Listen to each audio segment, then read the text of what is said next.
108 feet के ऋषभ देव भगवान की जय। विश्व के सबसे बड़ी प्रतिमा 108 फीट के ऋषभ देव भगवान की जय। चारित चक्रवर्ती आचार्य शांति सागर महाराज की जय। गणनी प्रमुख ज्ञानमती माता जी की जय। सभी भक्तों को पुनः यही प्रेरणा है, सूचना है। ऋषभगिरी मांगीतुंगी पर्वत पर विश्व की सबसे बड़ी प्रतिमा का 6 वर्षीय महामस्तकाभिषेक चल रहा है, जिसे 1 जुलाई से 10 जुलाई तक समय बढ़ाया गया है। 10 जुलाई को समापन समारोह होगा। इसलिए जो भी भक्त देश के कोने कोने से जो भक्तगण आ रहे हैं और जो अभी तक नहीं आए हैं, घर बैठे पारस चैनल के माध्यम से कार्यक्रम को देख करके प्रभावना कर रहे हैं, अपने सौभाग्य को जगा रहे हैं। ऐसे जो भी भक्त अभी 10 तारीख तक आकर के अभिषेक करने की भावना उनकी अनुकूलता बने, आकर के मांगीतुंगी आकर के और एक कलश अभिषेक अपने हाथों से करने का सौभाग्य प्राप्त कर लें, पुण्य प्राप्त कर लें। यही पुनः पुनः प्रेरणा है। ध्यान रखें, प्रतिदिन पारस चैनल पर मांगीतुंगी से होने वाला ऋषभदेव भगवान का महामस्तकाभिषेक का सीधा प्रसारण प्रातः 10:15 बजे से 11:30 बजे तक होता है। अब 5 दिन तक लगातार, यानी कल 6 तारीख से 10 तारीख तक ये कार्यक्रम चलेगा। तो आपको प्रतिदिन 10:15 बजे से 11:30 बजे तक अवश्य घर बैठे पारस चैनल खोल करके और भगवान के महामस्तकाभिषेक को देख करके, क्योंकि मस्तकाभिषेक को देखने से बहुत पुण्य की प्राप्ति होती है। चारण रिद्धिधारी जैसे महामुनि भी भगवान के अभिषेक को देखने के लिए आकाश मार्ग से पांडुशिला के नज़दीक जाकर के और ये अभिषेक देखते हैं, जन्माभिषेक देखते हैं। तो ऐसे भगवान की प्रतिमा का अभिषेक देखने से महान पुण्य की प्राप्ति होती है। हमारे सभी संत जो भी संत हैं, आचार्य उपाध्याय साधु मुनि आर्का, सभी लोग अभिषेक देख करके प्रसन्नता का अनुभव करते हैं और ये अपना कर्तव्य समझते हैं। इसलिए घर बैठे अभिषेक देखें और जिनकी भावना हो, जिनकी अनुकूलता बने, आ करके अपने हाथों से परिवार सहित एक कलश अभिषेक करने का पुण्य अवसर प्राप्त कर लें और सीधा प्रसारण भी अवश्य देखें। अब पूज्य माता जी,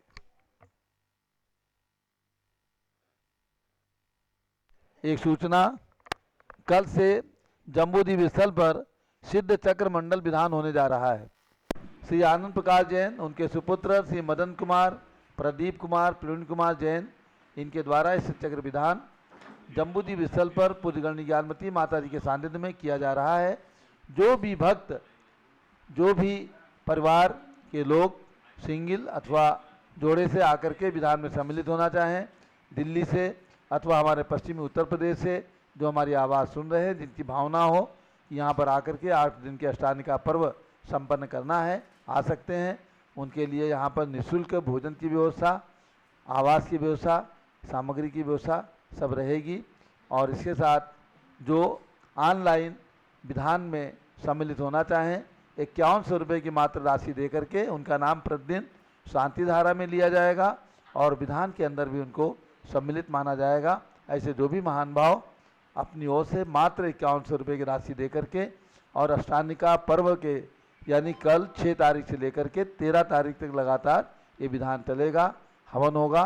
तो ये पूरे 9 दिन का विधान, उसमें सामग्री और जो भी खर्च आएगा उसमें आप अपना योगदान दे सकते हैं। 5100 रुपये की राशि में आपके नाम से शांति धारा होगी। जलो अनंतानंत सिद्ध परमेष्टि भगवान की जय। परम पूज्य गणनी प्रमुख श्री ज्ञानमती माता जी की जय। महानुभाव, जैसे आपके जिन मंदिरों में आजकल अष्टानिका पर्व की तैयारी चल रही होगी और कल से आप सब अनेक प्रकार के विधानों को, कोई सिद्ध चक्र विधान करेंगे, कोई इंद्रध्वज विधान करते हैं, कोई कल्पद्रुम विधान करते हैं, कोई सहस्रनाम विधान करते हैं, करने की तैयारी में आप सब जुटे हुए हैं।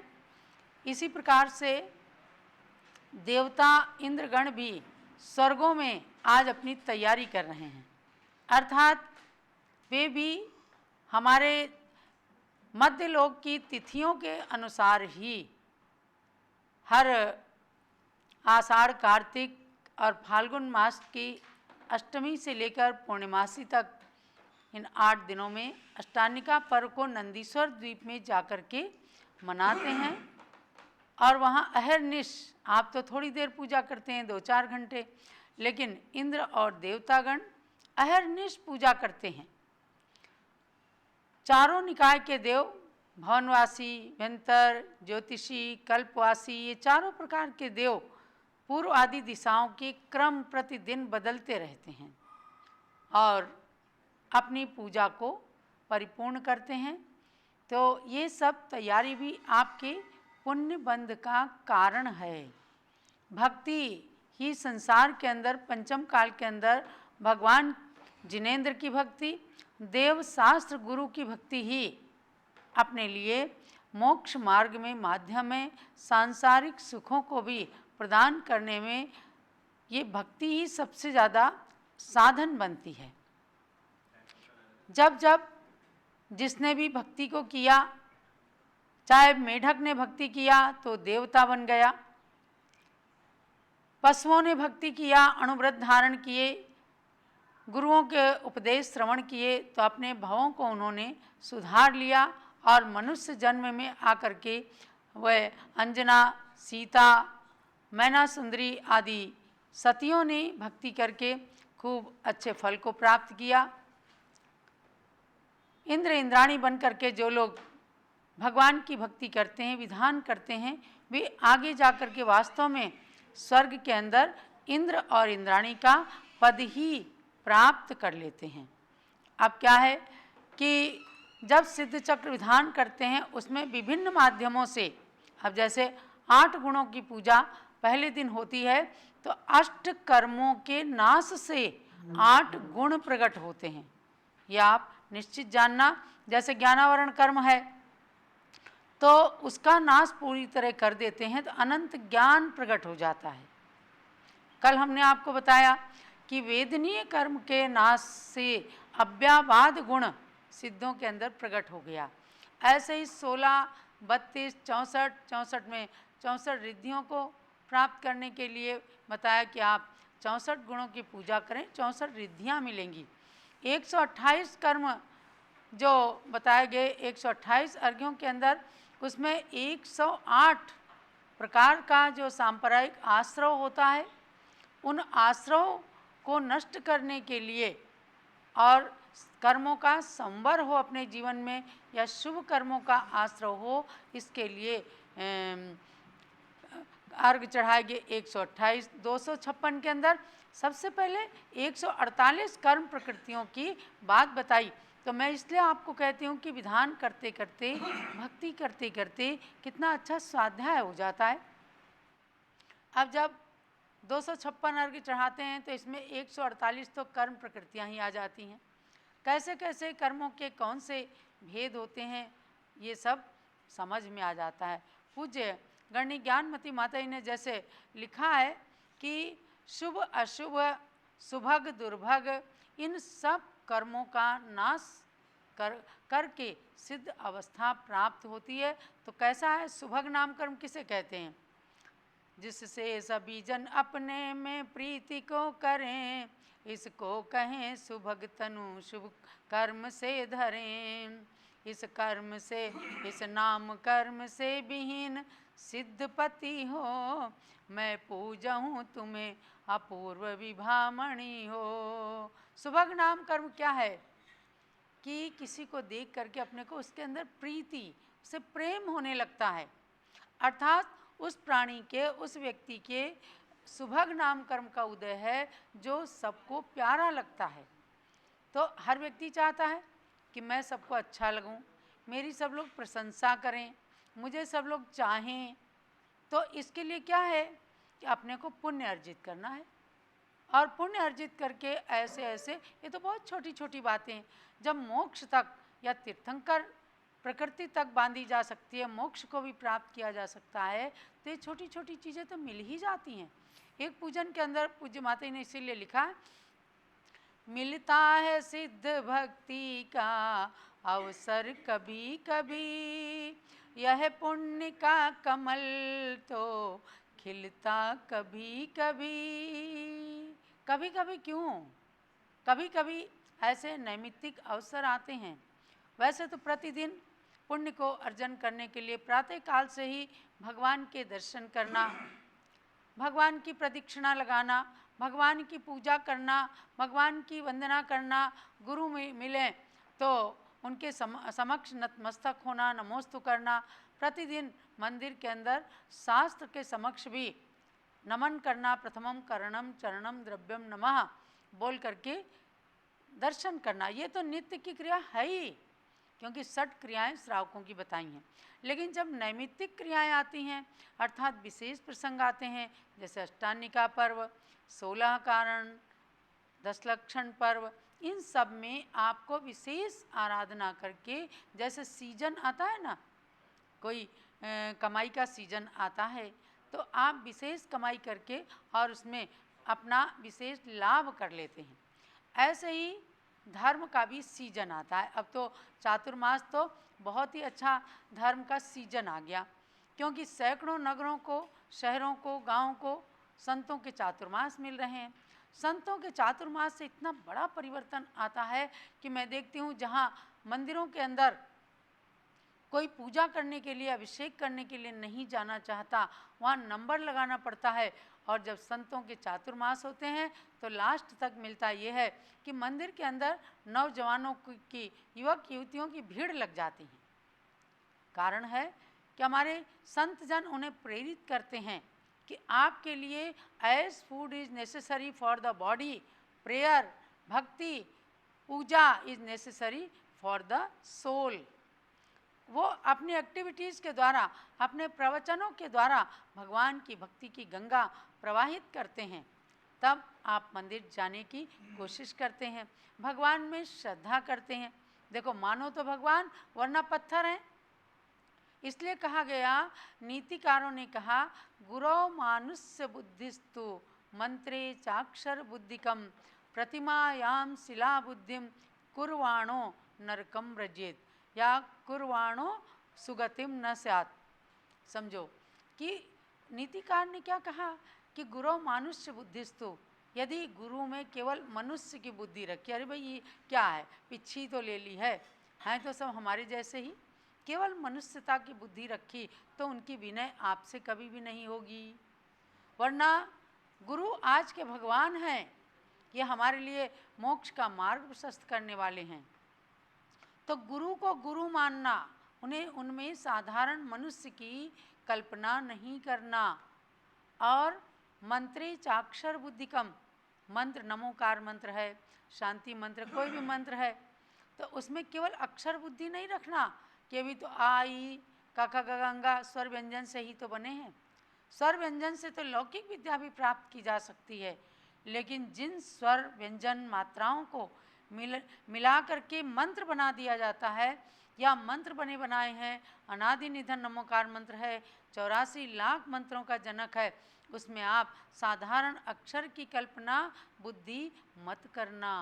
मंत्र मंत्र है, और वो मंत्र की साधना, मंत्र का जाप अपने को अंजन से निरंजन बना देता है। व्यंजन चोर ने क्या किया था? अंजन चोर अंजन से निरंजन तो बना, 7 व्यसनों में एकदम प्रवीण हो गया था, लेकिन उसने जब नमोकार मंत्र पर श्रद्धान किया, और एक केवल सेठ ने ही बताया था और भूल भी गया नमोकार मंत्र, लेकिन वो कहता है आणम ताणम कछु न जानम सेठ वचन प्रमाणम, अर्थात कुछ आणम ताणम वो सेठ बोल रहा था, मैं नहीं जानता, और बस यही सोचते सोचते कि सेठ जी ने कहा है। इसलिए जैन श्रेष्ठी जी ने, मुनि ने कुछ मंत्र बताया है, वो झूठे नहीं हो सकते, और इतना कर करके उसने सारी अंजन गुटिका विद्या सिद्ध कर ली और वो अंजन से निरंजन बन गया। तो मंत्र के अंदर अक्षर बुद्धि, सामान्य अक्षर की कल्पना नहीं करना, मंत्र को मंत्र मान करके उसका सदा विनय करना। और प्रतिमायाम शिला बुद्धिम, जो प्रतिमा बनी है उसके अंदर अरे तो पत्थर ही तो है, खान से निकाल कर इसमें नाक कान आँखी तो बना दिए गए। तो ऐसा मानने वाले कभी भी जिन प्रतिमा की विनय का, दर्शन पूजन का पुण्य नहीं प्राप्त कर सकते। प्रतिमा चाहे जैसी हो, आप उनके सामने खूब विनय करिए और पूज्यता का भाव रखिए कि ये साक्षात भगवान है। अंजना ने रानी कनकोदरी की पर्याय में किसी साक्षात चलते फिरते तीर्थंकर को थोड़ी ढकेल दिया था बावड़ी में, एक प्रतिमा को ही तो बावड़ी में डाला था। लेकिन उस प्रतिमा के अभिनय से उसने कितना अशुभ कर्म का बंद कर लिया कि 12 वर्ष तक पति का वियोग सहना पड़ा। और उन्हीं प्रतिमाओं की विनय से, दर्शन, पूजन, भक्ति से मैना सुंदरी जैसी ने कितना अच्छा फल प्राप्त कर लिया। कितनी सारी सतियों ने, किसी ने नाग को फूल की माला बना दिया। अब भगवान की भक्ति से ही तो, मंत्र पर श्रद्धान करने से ही तो महानुभाव प्रतिमायाम शिला बुद्धिम, प्रतिमा में केवल शिला बुद्धि नहीं रखना कि ये सोने की हैं, चांदी की हैं, कि पत्थर की हैं, कि धातु की हैं। नहीं, प्रतिमा तो प्रतिमा है, किसी भी चीज़ की हो, और उन प्रतिमाओं की पूजा करके अपने जीवन का निर्माण करना, अपने मनुष्य पर्याय को भी पूज्य बनाना, आत्मा को पूज्य बनाना।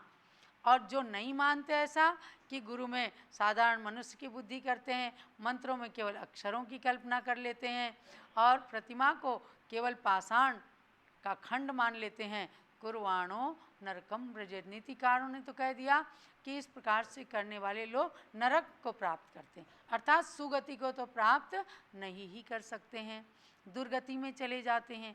तो महानुभाव, जो आज अब अष्टानिका पर्व आने वाला है, नंदीश्वर की भी प्रतिमाएं बनाते हैं, हमारे यहाँ भी प्रतिमा है। 13 प्रतिमाएं 4 तरफ बना करके चतुर्मुखी प्रतिमा का रूप देते हैं। तो 52 जिन बिंबों की भी पूजा करते हैं। नंदीश्वर दीप के भी हम आपको दर्शन कराएंगे, क्योंकि हस्तिनापुर ऐसा स्थान है जहाँ जम्बू द्वीप परिसर के अंदर 13 दीप की रचना बनी हुई है, उसके अंदर नंदीश्वर दीप भी बना हुआ है।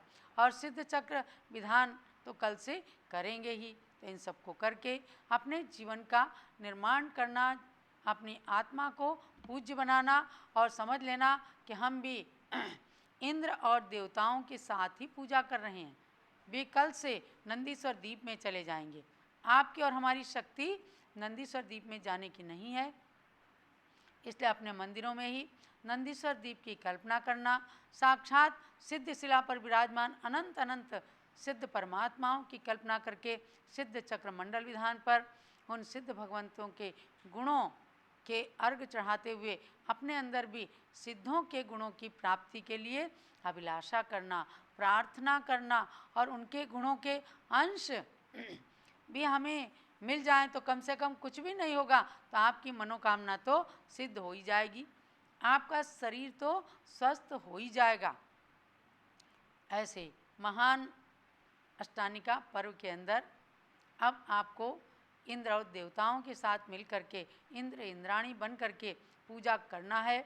और जम्बूद्वीप हस्तिनापुर से, जैसा कि स्वामी जी ने आपको बताया कि उसमें अनुमोदना भी करते हुए, यदि आप मंदिराकार शिखराकार मंडल को देखेंगे तो आपको बहुत आनंद आएगा और लगेगा कि किस तरह से एक एक गुणों को एक एक सीढ़ी के समान चढ़ते हुए मंदिर के शिखर जैसे आत्मा के गुणों के शिखर तक हम पहुंच सकते हैं।